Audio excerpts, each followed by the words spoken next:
ಕೆಟ್ಟ ಒಂದು ಘಟನೆ ಬಗ್ಗೆ ಹೇಳಕ್ಕೆ ಇಷ್ಟಪಡ್ತೀನಿ. ಇದ್ದಕ್ಕಿದ್ದಂಗೆ ಯಾರೋ ಹೇಳಿದ್ರು ಅಲ್ಲಿ ಫೇಮಸ್ಸು ಹಂಗೆ ಹಿಂಗೆ ಅಂತ. ಅಲ್ಲಿ ದಾನ ಮಾಡೋಕ್ಕೆ ಅಂತ ಹೋದೆ. ಅಲ್ಲಿ ನೋಡ್ಕೊಳ್ಳೋರು ಇರ್ತಾರಲ್ಲ, ಸರ್ ನೀವು ಹೇಳ್ಬಿಟ್ಟು ಬರ್ಬೇಕು ತಾನೆ ಅಂತ ಅಂದರು.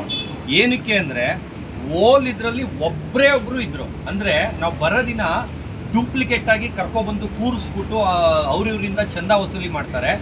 ಆದರೆ ನಾನು ಲೈಫಲ್ಲಿ ಇವ್ರ ಥರ ನಾನು ನೋಡಿರೋದು ಎನಿ ಟೈಮ್ ಹೋಗಲಿ 100 ಜನ ಮಕ್ಕಳು, ಆಮೇಲೆ ಒಂದು ಅನಾಥ ಮಕ್ಕಳಾಗಿರ್ಬೋದು, ಯಾರೇ ಆಗಿರ್ಬೋದು, ಅವರು ಬೆಳೆಯೋವರೆಗೂ ಅವ್ರಿಗೆ ಅವ್ರ ಎಜುಕೇಷನ್ನು, ಕಾಲೇಜು, ಡಿಗ್ರಿ ಮಾಡ್ತಾರೆ, ಆಮೇಲೆ ಮದುವೆ ಮಾಡಿ ಕಳಿಸೋವರೆಗೂ ನಾನು ಆ ಥರ ಕೇರ್ ತೊಗೊಂಡಿರೋ ಆಶ್ರಮ ನಾನು ಫಸ್ಟ್ ಟೈಮು ನೋಡ್ತಾ ಇರೋದು.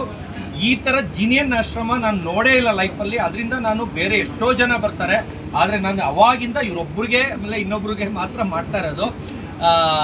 ಅಷ್ಟು ಜಿನಿಯನ್ನಾಗಿ ಒಂದು ಮಕ್ಕಳನ್ನ ಹೆಂಗೆ ನೋಡ್ಕೊಳ್ತಾರೆ ಅಂದರೆ, ಒಂದು ಒಡಿಯಲ್ಲ ಬಡಿಯಲ್ಲ, ಅಷ್ಟು ಮುದ್ದಾಗಿ ನೋಡಿ. ಆ ಹುಡುಗಿ ಮಗು ಇತ್ತಂತೆ, ಇವಾಗ ಇಷ್ಟು ದೊಡ್ಡದಾಗಿದೆ. ಎಷ್ಟು ಕಾಲೇಜ್ ಈಗಾಗಲೇ ಸೇರಿಸಿರ್ತಾರೆ. ಈಗ SLCನ ಫಸ್ಟ್ ಇಯರ್ ಡಿಗ್ರಿ ಓದ್ತಾ ಇದ್ದೀರಾ ನೋಡಿ. ಅದೆಲ್ಲ ಎಜುಕೇಷನ್ನು ಫ್ರೀಯಾಗಿ ಯಾರೂ ಕೊಡ್ಸಲ್ಲ. ಸುಮ್ಮನೆ ಊಟ ಬಟ್ಟೆ ಕೊಟ್ಕೊಂಡು ಏನೋ ಒಂಥರ ನೋಡ್ಕೊಳ್ತಾರೆ. ಆದರೆ ಇವ್ರ ಥರ ಆಶ್ರಮದಲ್ಲಿ ನೋಡ್ಕೊಳ್ಳಂಗೆ ನಾನು ಎಲ್ಲೂ ನೋಡ್ಕೊಂಡಿಲ್ಲ. ಆದರೆ ನಾನು ನಂಬೋದು ಮಾತ್ರ ಇವರಿಬ್ಬರು ಆಶ್ರಮ ಮಾತ್ರ. ಅದರಿಂದ ಅವರಿಬ್ಬರಿಗೆ ನಾನು ತುಂಬ ಅವಾಗಿಂದ ಚಿರಋಣಿಯಾಗಿದ್ದೀನಿ. ಎಲ್ಲರಿಗೂ ಒಳ್ಳೆಯದಾಗಲಿ. ನನ್ನ ಹುಟ್ಟುಹಬ್ಬಕ್ಕೆ ನಮ್ಮ ಡಾಗಿಗೂ ಒಳ್ಳೆಯದಾಗಲಿ. Thank you. ಅಂದರೆ ಯಾವಾಗಲೂ ನಾನು ನಾನ್ ವೆಜ್ ಊಟನೇ ಕೊಡ್ತೀನಿ. ಯಾಕಂದರೆ ನಾನು 3 ಹೊತ್ತು ನಾನ್ ವೆಜ್ ತಿನ್ನೋದು ಅಂತ ಊರವ್ರಿಗೆಲ್ಲ ಗೊತ್ತು. 1 kg ನಾನು ಮಟನ್ ತಿನ್ನೋನು ಪಾಪ ಅವ್ರಿಗೆ ಯಾಕೆ ನಾನ್ ವೆಜ್, ಯಾಕಂದರೆ ಅವ್ರಿಗೆ ಯಾವಾಗಲೂ ಸಿಗೋದಿಲ್ಲ. ಅದರಿಂದ ನಾನು ಏನೇ ಹಬ್ಬ ಹರಿದಿನ ಏನೇ ಆದ್ರೂ ಅವ್ರಿಗೆ ನಾನ್ ವೆಜ್ ಊಟನೇ ನಾನು ಕೊಡೋದು. ಆದರೆ ಈ ಸಲ ಒಂದು ಹೊಸದೇನು ಇದು ಬಂತು ಅಂದರೆ, ಮೊನ್ನೆ ಮಚಿಲಿ ಊಟ ಅಂತ ಕನಕಪುರ ರೋಡಲ್ಲಿ ಊಟಕ್ಕೆ ಬಂದಿದೆ. ಅಲ್ಲಿ ಟೇಸ್ಟ್ ತುಂಬ ಇಷ್ಟ ಆಯಿತು. ಯಾಕೆ ನಾನು ಇದು ವಾತಾವರಣವೂ ಚೆನ್ನಾಗಿದೆ, ಕೂತ್ಕೊಳ್ಳೋಕ್ಕೂ ಚೆನ್ನಾಗಿದೆ, ಗಾಳಿ ಎಲ್ಲ ತುಂಬ ಚೆನ್ನಾಗಿದೆ, ಇಲ್ಲೇ ಯಾಕೆ ನಾನು ಪಾರ್ಟಿ ಕೊಡಿಸ್ಬಾರ್ದು ಅಂದ್ಬಿಟ್ಟು ನಂದು ಡಾಗ್ ಬರ್ಡೇ ಬೇರೆ May 5 ಇತ್ತು. ಕ್ಯಾಡಬೌನ್ಸ್ Pablo Escobar 100 CR worth dog, purchase ಅಲ್ಲ. ಅದನ್ನು ತಿರ್ಗಾ ಹೇಳ್ಬಿಡ್ತಾ ಇದ್ದೀನಿ. ವರ್ತ್ಗೂ ಪರ್ಚೇಸ್ಗೂ ಡಿಫ್ರೆನ್ಸು ಗೂಗಲ್ ಮಾಡಿ ತಿಳ್ಕೊಳ್ಳಿ. ಅನ್ಎಜುಕೇಟೆಡ್ಗಳು ಹೆಂಗೆಂಗೋ ಮಾತಾಡ್ತಾರಲ್ಲ, ಅವ್ರುಗಳಿಗೆ ಮಾತ್ರ ಹೇಳ್ತಾ ಇದ್ದೀನಿ. ಅದು ಬಿಟ್ಟು ಬರ್ಡೇನ ಒಂದು ಕೇಕ್ ಕಟ್ ಮಾಡಿ ಒಂದು ಸೀ ಫುಡ್ದು ವರ್ಲ್ಡಲ್ಲೇ ಫಸ್ಟ್ ಟೈಮ್ ಅಂತ ಹೇಳೋಕ್ಕೆ ಇಷ್ಟಪಡ್ತೀನಿ.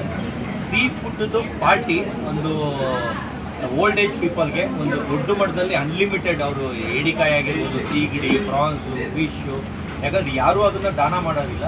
ನಾನು ಆ ಒಂದು ಬರ್ಡೇಗೆ ಒಂದು ಡಾಗ್ಗೆ ಒಳ್ಳೇದಾಗಲಿ ಅಂತ. ಯಾಕಂದರೆ 1 ವರ್ಷಕ್ಕೇ ಒಂದು ಡಾಗಿ ಸೈಜ್ ಆಗೋಗಿದೆ. ಅದು 2.5 ವರ್ಷ ಬೆಳೆಯ ಬ್ರೀಡು, ಏಕೈಕ ಬ್ರೀಡ್ ಅಂದರೆ ಸೆಂಟ್ರಲ್ ಏಷ್ಯನ್ ಶೆಪರ್ಡ್ ಅಂತ. ಅಷ್ಟೆತ್ರ ಯಾವ ಡಾಗೂ ಬರಲ್ಲ. ಆ ಜಾತಿಲೇ ಇದು ಸ್ಪೆಷಲ್ಲು.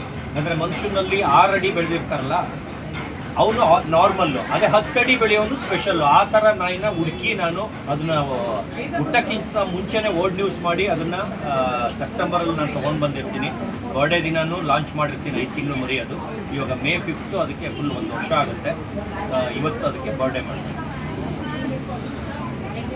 ಗಿರಿ ಸರ್, ನಿಮ್ಗೆ ಹೇಗೆ ಅನ್ಸುತ್ತೆ ಸರ್?